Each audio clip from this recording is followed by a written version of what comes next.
And we continue at 1:06 in the afternoon. It's the John Phillips Show. Mr. Randy Wang's in Culver City. Jerry writes in at johnnydon'tlikeshow@gmail.com. Hey, guys, we already have a governor with an accent. Newsom's is an accent of dyslexic stupidity. Absolutely. Well, that would be a Shang accent. That is something we are mindful of. Absolutely. Absolutely. 800-222-5222 is the telephone number, 1-800-222-5222. Well, earlier this week, embattled Los Angeles Mayor Karen Bass unveiled her budget. The city of L.A. is about $1 billion in the hole, and she is going to have to lay off city workers. However, she wants you to know that she's not laying off any sworn LAPD officers. She is increasing the budget for the LA Fire Department, and she's also not laying anyone off in any of the social justice departments that Black Lives Matter cares about. So she had to get creative where she made her cuts. And now she's having to take questions about her budget. This was supposed to be a press conference in the Valley in front of Galpin Ford with Paul Krikorian, who is now termed out of the LA City Council, but had been appointed the guy in charge of special events, so he's still getting a city salary, probably as much as he made on the council. And every question just happened to be about the budget, including the fact that next to non-sworn people in LAPD, the next biggest place where the budget's getting trimmed is transportation, like the people that are supposed to fix the sidewalks. I can't help but tell them we're at a place where, it's about transportation. Of course, they don't mic the reporters. Why would they? Why would they want the public to hear what's being asked of the politicians? Makes no sense. It's about transportation, and so the list of layoffs and also the elimination of vacant positions. The largest number in there is for the transportation department, 406. And I'm wondering, why you felt that was, tenable. So Karen Bass is asked by this reporter, why did you decide that after LAPD, the biggest place you were going to cut from was the transportation department in a city where transportation needs a lot of help? Good question. Well, let me just tell you, I really could look at the proposed layoffs in each department with that same vantage point. We laying off anybody in homelessness? It's so funny how the layoffs all hit and impact departments where the actual people who paid the bills rely on. We do not want to see the layoffs take place. She likes to talk like that all the time when she's saying something important. She talks like a robot when she's not rhyming. She emphasizes every syllable when she thinks she has a point to make. We do not want to see the layoffs take place. Barbara Ferrer occasionally talks like a robot. I need to put this thing on the wall because you ask for it way too much. Now I got to go in here, Ferrer and Ferrer robot. Here we go. I don't like wearing a mask. I find it annoying. Robot Ferrer. But as I mentioned yesterday, by charter, the budget was due yesterday. We are certain. So I gave an incomplete budget with a bunch of slipshot layoffs because it was due. So what? Because you were rushed, we're not supposed to blame you for anything? We are certainly hoping that over the next month and a half, we will be able to come up with solutions that will avoid the layoffs. How much are you going to raise the trash fees, baby? Well, she can't raise them any more than she already has, and people are going nuts over that already. Or that the number of individuals or positions eliminated will be significantly reduced by other solutions that we might find. Like what? Well, she's foreshadowing more tax increases or bailouts from Sacramento. So then she's asked, what new revenue sources are you going to identify that's going to get us out of this mess, Karen Bass? Well, the new revenue sources that we put into the budget basically essentially lowered the deficit down from where we started. Well, where we started was at $1 billion. We were able to lower it to $800 million. Thanks to some fancy financial footwork, I got us from being completely broke to almost completely broke. Good job. So where we are right now, we've already accounted for new revenue sources. Now, having said that, I am hopeful that there might be some assistance from the state. There won't be. Well, maybe from the state, because the Democrats have a supermajority there, and she is going to cash in on every political favor that she has. But if she does that, that opens the door to every other major city that's also having a big budget deficit to come out with hat in hand and ask for their own bailout, including $1 billion in San Francisco, hundreds of millions in San Jose, $150 million in Oakland, and $250 million in San Diego. Where is this? You're going to come up with that money? No, the answer will be no to all of those places. What she's expecting is, because the city of L.A. is so big and has so many members in the state legislature, that she can just force it through. We obviously couldn't present that in a budget that was due yesterday because, like I said, I am hopeful. We are waiting for the May revision of the budget, but as we all... That revise is only going down, Karen Bass. Yeah, it's not getting any better. You got to, outside of the possible cuts off to federal funding, you got to account for the $7 billion that Medi-Cal needed for a bailout and the $7 billion that the bullet train needs for a bailout. Yeah, what money does she think is going to just suddenly appear? Gavin's going to go shooting at some food, and up from the ground came some bubble and crude.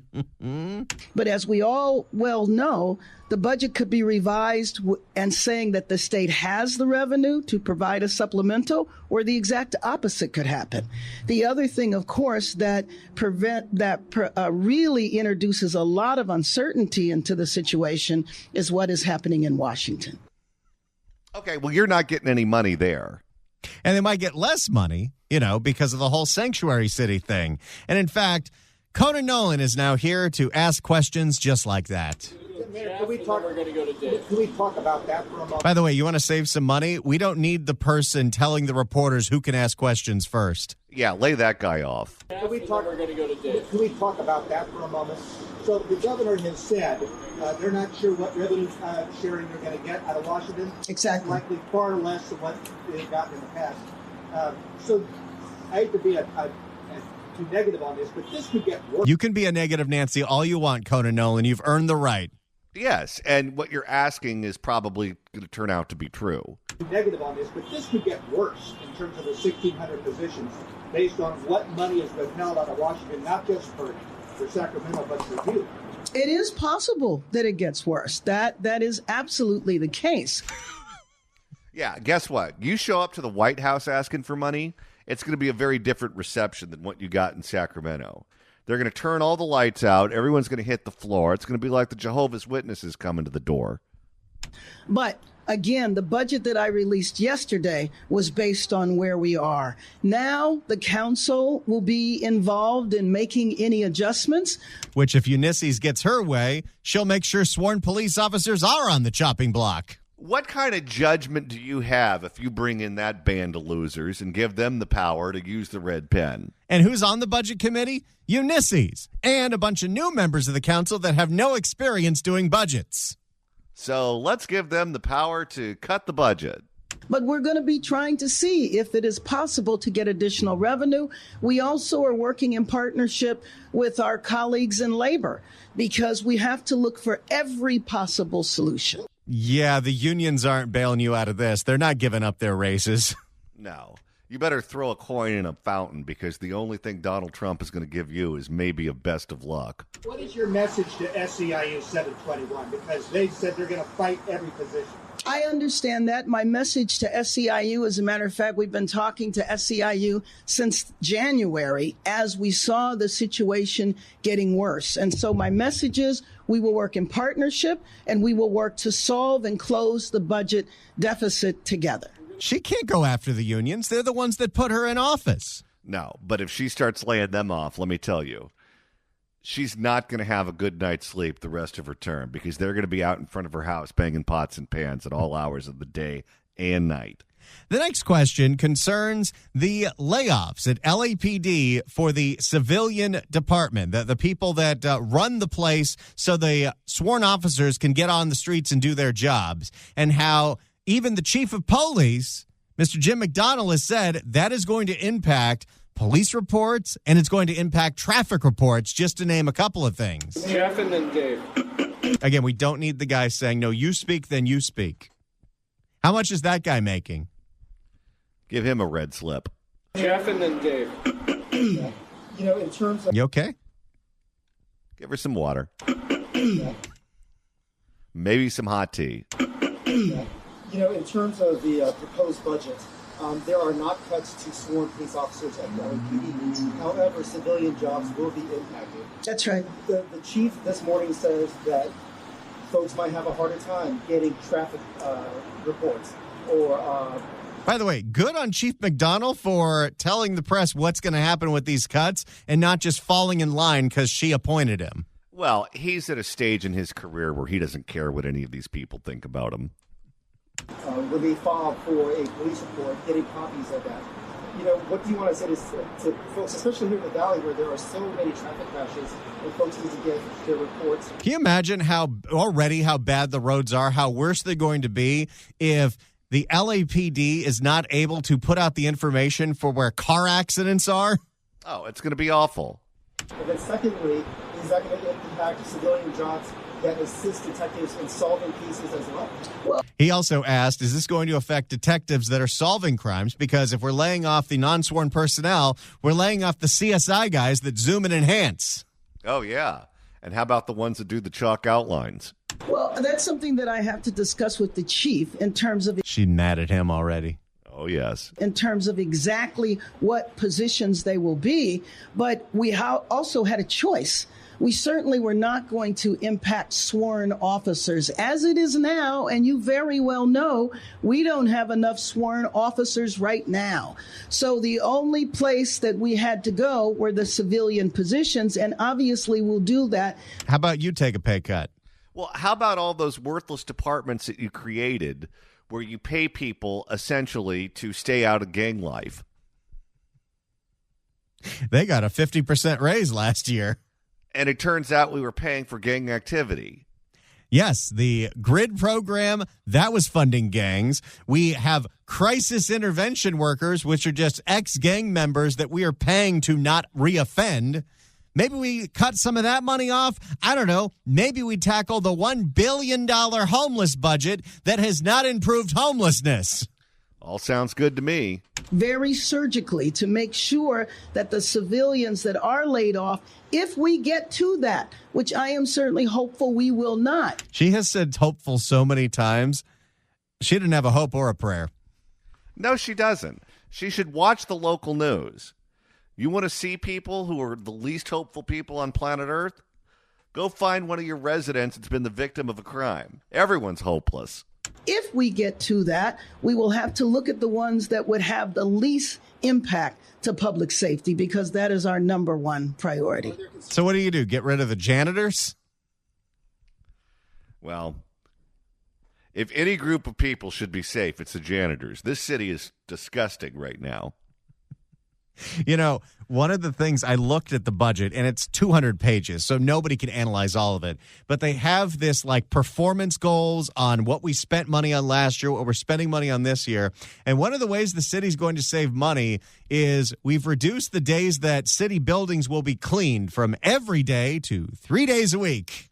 Oh, that's so disgusting. Well, and think about how disgusting LA City Hall is when they were cleaning it daily. I'll tell you, that month I spent on jury duty, and I know that's not a city building, that's a county building, or I guess a state building. I don't know how often they clean that thing, but I felt like I was at a FEMA camp. Concerned about the solve rate? A few years Concerned about what? The solve rates? No, not right now. No. Go Dave and then Carlos. We're not concerned if police aren't going to be able to solve crimes easier because they've lost all their support staff. We'll worry about that when the crime rate goes up. Oh, yeah. Kick that can down the road. When we come back, Karen Bass's Bast comes back to haunt her as she gets asked about the fire budget and specifically her firing Kristen Crowley, who got fired for saying that she cut the fire budget. Oh, she's not going to like that. If you'd like to email the show, you can do so at johnnydon'tlikeshow@gmail.com. That's johnnydon'tlikeshow@gmail.com. And Randy, if you missed the first hour and you want to find out what you missed out on, that's easy to do. All you got to do is search for The John Phillips Show wherever you get your podcasts, whether that's the Apple Podcast app, iHeart, Spotify. Search for The John Phillips Show. Hit subscribe. You can download all the episodes. The first hour of this show was on gubernatorial candidate Steve Hilton, but you can even go back in the library and look at gubernatorial candidate Antonio Villaraigosa. You can look at gubernatorial candidate Katie Porter. Or my favorite, you can go back and listen to California gubernatorial candidate Javier Baccaria. For Secretary of Health and Education Service, I nominated Javier Baccaria. All right, let's hear what LA Mayor Karen Bass had to say about the fire budget. Here was Karen Bass in front of reporters yesterday in the San Fernando Valley. Here we go. I was wondering if you could talk about why you chose to add so many staff to the fire department, but also She was asked, why did you decide to add so much staff to the fire department? given the whole remarks made by Chief Crowley back in January, is the fact that you're adding more than 200 positions a validation of her argument? So he asked, is it possible that you're adding these positions and validating Chief Crowley saying that the fire department was completely underfunded, which you fired her for? That's a good point. That cuts to positions at the fire department Well, let me just go ahead. were linked to the problems combating the Palisades fire? Was a lack of staffing linked to the problems with the Palisades fires? Yes.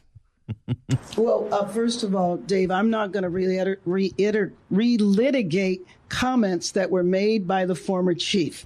The fire department was not cut. You know I disagree with that. Yeah, but they were. It was, and I'll tell you, this is part of her rehabilitation tour, where she is now insisting that it's fake news if you suggest that she cut the budget. And the New York Times printed that yesterday. Problem is, she did, and we saw the effects of it. There were no mechanics allowed to be hired. They cut the positions for it. The mechanics couldn't fix the trucks because there weren't enough of them. They couldn't put the trucks out there on the windiest day California has seen in years. No, but this is a lie that she's going to tell because she thinks it's necessary to win re-election, and her allies in the news media will repeat the lie. You just watch. Right now, we're going through the sound of LA Mayor Karen Bass's press conference in the San Fernando Valley. Karen Bass was asked about the fire budget. Let's continue to hear what she had to say about the firefighters. The positions that we put in the budget yesterday are positions that we feel are vitally needed. Did you feel like they were vitally needed last year? Nope. Maybe talk about this too. With the special events coming, the World Cup and then the Olympics, these cuts, could they come at the worst time? I mean, how could these cuts affect these major events where you're going to have hundreds of thousands of people from all over the world? Well, absolutely. And she's a fan of Shanks, too. Absolutely. Well, absolutely. And oh, that's a good one. I got to save that. Everyone's saying it. Well, absolutely. Now you collected one from her. Do you know that when Eric Garcetti sold the Olympic Committee on Los Angeles, he promised them that LAPD would be up to 1,200 officers? 12,000, you mean? Excuse me, 12,000 officers. Yeah, we're not going to hit that. The major event that you're talking about, which is the World Cup, is in July of next year. And we are certainly hopeful, but by the time we get there, that the solutions that we are dealing with the budget now, we're not dealing with from the perspective of 1 year, but 2 years. We have to take. Yeah, good luck with that. You think it's going to get better for some reason? to take the future into consideration. We can't just view it from a 12-month perspective. And frankly, that's one of our So close. Halfway there. And frankly, that's one of our structural problems to begin with. Right now, we're set up to only have a budget. It doesn't matter if you do a 1-year or a 2-year budget. If you are spending more money than you're taking in, you're going to have a deficit. And if there's certain programs that we know aren't working that are untouchable, then you can only cut from departments that are essential. I mean, do we have to point out parking enforcement again? A department that spends more than it takes in? You could write 0 parking tickets, fire everybody, and the city would save money. Right now, we're set up to only have a budget every 12 months. I also mentioned that we need to get charter reform underway because that's one of the things that we need to look at. It is very hard to govern the nation's second large city in 12-month increments. So that's the problem, the city charter? No, that's not the problem. Not how you're spending the money, basically spending it on programs that are ideologically aligned with you, that produce no results, and starving the departments that we actually need. The city's budget, while it is smaller this year than it was last year, is still $13 billion. You can figure that one out because the budget was about half that size 10 years ago. They all got drunk on COVID money. And that was all supposed to be one-time money. But local government never takes anything as one-time money. They will spend it on programs that are ongoing and then have the handout for the next handout. And I'm sure they all expected that if Kamala Harris was president, that there'd be another American Rescue Plan to bail out the big cities, which was the first thing that Biden did, and it's what blew up all these budgets. I'm sure that's exactly what they were expecting. So why do you need austerity? Why do you need to be a budget hawk in your city if Santa Claus is going to come and bring you more money? Speaking of that, Karen Bass is asked about her prospect of getting a bailout from Gavin. Mayor, you're going to be going to Sacramento this week. You mentioned that in your State of the City. You better be flying Southwest. I think they're the only ones that fly up there now. And starting next month, she's going to have to pay for her bags. And have an assigned seat. Several other cities in California are also facing very tough budgets. San Francisco, Oakland. Oakland got a shout out.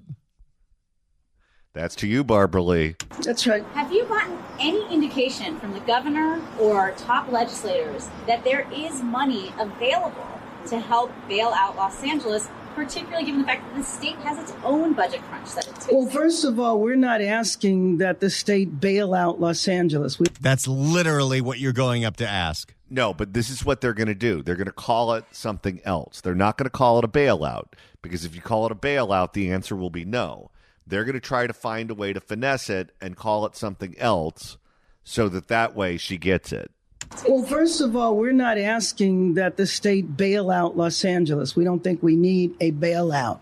Oh, really? Yeah, you do.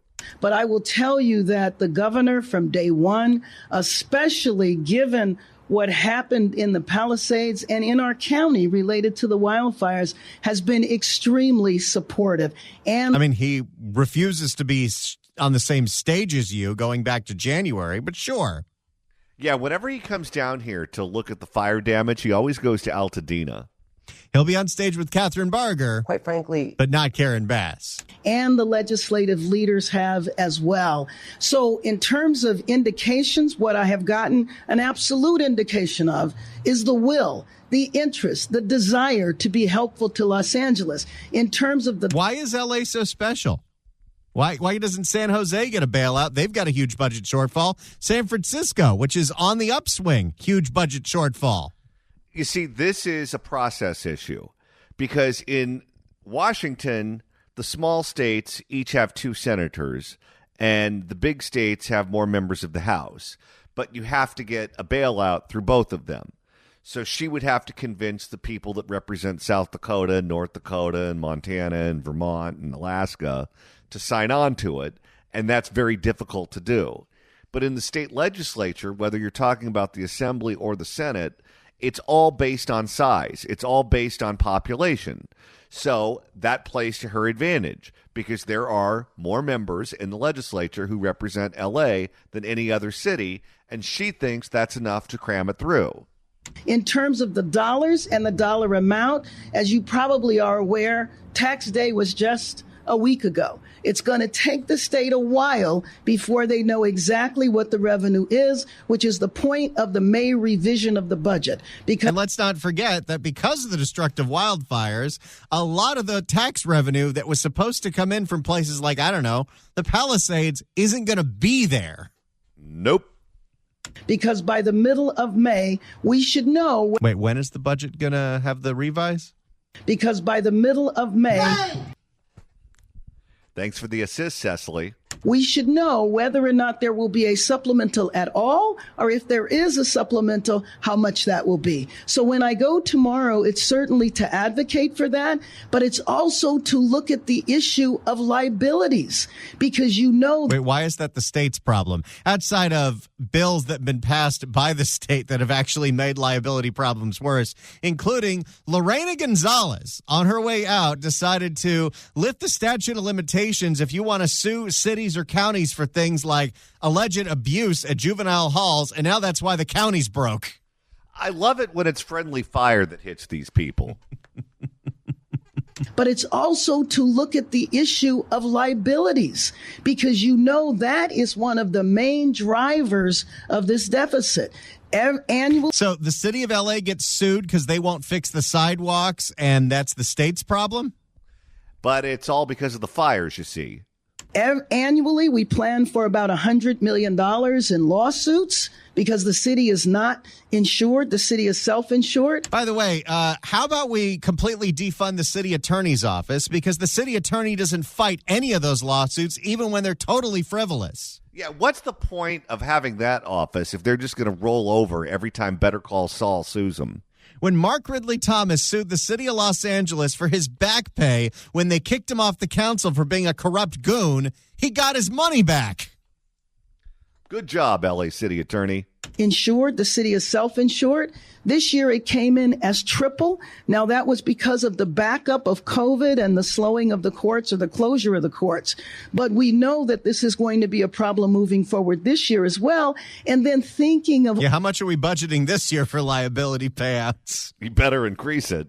And then thinking of all of the other legislation that was passed and the wildfires, She just referenced Lorena Gonzalez's bill.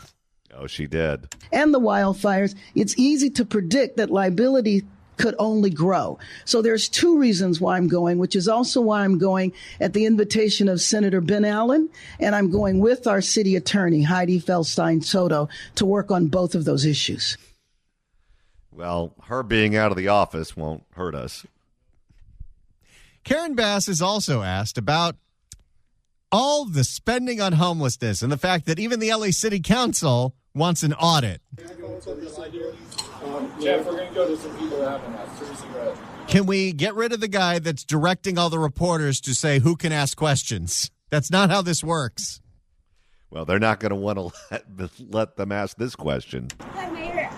The City Council is calling for an analysis of homelessness spending today. And I know that this is one of your priority of your administration. I'm just wondering if... I don't think analyzing homeless spending is a priority of Karen Bass's administration. No. Spending money is. That's what Bill Asaley is going to do, and she's not going to like what he finds. I'm just wondering if you have any response to that, or what's your take on that? So I haven't seen exactly what the council is doing, but I certainly have no issue with looking at homelessness spending or frankly spending in any other category. How come you didn't cut that budget? Because that's what she ran on, and that's her baby.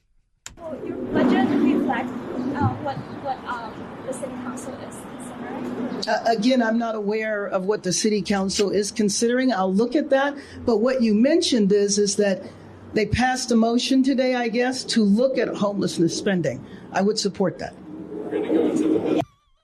She can't cut any spending on homelessness because then she'd have to admit that it all failed. And that was her signature issue. And it hasn't really panned out, has it? Nope. Right now, we're going through the sound of L.A. Mayor Karen Bass explaining away her budget in the San Fernando Valley. Karen Bass was asked about, since she's complaining so much about liability, why cutting services to fix the sidewalks is a smart idea, because won't that lead to just even more liability payouts? Let's hear what she had to say. Jeff, Dave, and then Jose, and then we're done. Mayor, I really, really, really don't like whoever's doing that. I wonder if it's Brett. Mayor, one of the biggest challenges that you face are broken sidewalks. In terms of the liability. By the way, by the end of this presser, all of a sudden the reporters are leaning so far into her microphone you can actually hear them. Good. Broken sidewalks. In terms of the liability, this year it's about $12 million or so. Nearly $2 million of it is from trips and falls. So if you cut more than 100 jobs, like the proposal says, if we cut back these jobs, do we leave ourselves at risk of more lawsuits? Yes, we do. Yes. They are saving pennies to spend dollars. This is just like, okay, well, to save money, we're going to cut a whole bunch of civilian positions out of the LAPD. So then sworn officers are going to have to do those jobs on mandatory overtime, which ultimately will cost us way more. And the condition of our sidewalks and roads and transportation grid is appalling. It's falling apart. So if she's going to cut it back even further, can you imagine what's going to happen to elderly people or disabled people when they're trying to use those sidewalks? It's such a fascinating thing, right? The city of Los Angeles has a $13 billion budget and nothing works properly. No, because we prioritize all of the programs that don't work and we cut all of the programs that do. Well, first of all, we have got to repair our streets. Yeah, can we get on that? No, she cut that budget. So cutting those positions in and of itself was not going to solve. In other words, if all of those people continue to be there, and I certainly hope they will be, that's still not going to solve the issue. It's a much bigger issue than that, and we have to figure out how to deal. Might as well let them go because we can't fix the streets anyway. Boy, that's a defeatist attitude. Does she really want to keep doing this job? You know, she was a longtime member of Congress in a very safe district where no one really knew she was incompetent. Why in the world would you give that up when you could travel around the globe, going to these inaugurations, going to these parties, be celebrated, be on the short list for vice president? She gave that up for this headache. Well, if you listen to her when she talked to Black Lives Matter last week, she says the reason she gave up that safe job and the reason she had to run for office was she saw Los Angeles heading down a dark path of arresting people for doing drugs. Oh, great. She thinks the biggest mistake we ever made in the city of L.A. was going hard on the crack epidemic of the 90s. Don't forget, what got her interested in politics was Fidel Castro. And I know that that's part of the reason that Grampy Joe didn't pick her to be the vice president. And people thought, oh, well, that was a long time ago. She was young. No, that's in her DNA. That's who she is. And we have to figure out how to deal with our infrastructure. It's actually one of the issues that I think charter reform really needs to look at, because it needs to be a long-term issue. And it's not just the liability part of it. It's the fact that in a lot of respects, our city infrastructure is crumbling. You don't say. And we need to address it. Even our You've been in charge for 3 years now. And she still acts like she's just writing letters to the editor to the newspaper. Even our responsibility of property that the city owns that has fallen into disrepair. So a lot of work needs to be done. I wish it was as simple as what you described. I think it's even a much bigger issue. That was very condescending what she said to Jeff Nguyen of KCAL. Yeah, no kidding. I want to go back to the fire department. So that's pretty much what we have from Karen Bass. Oh, there's one last piece I want to play for you. She was asked, hey, what specifically is the homeless budget this year? Oh. Just very briefly, how much money have you proposed for homelessness? Has it increased? Is it being maintained? Is the homeless budget increasing? Is it being maintained? What are you spending on the homeless this year? Also, what's the dollar? How much money have you proposed for Inside Safe? $900 million is for homelessness overall. In terms of Inside Safe, what's the exact number? 104. $1 billion is going to homelessness every year, pretty much the exact number that the city is in the hole by. And the homeless budget hasn't done we spent nothing on homelessness 10 years ago, and homelessness was way lower than it is now. The more we spend, the more homeless we get.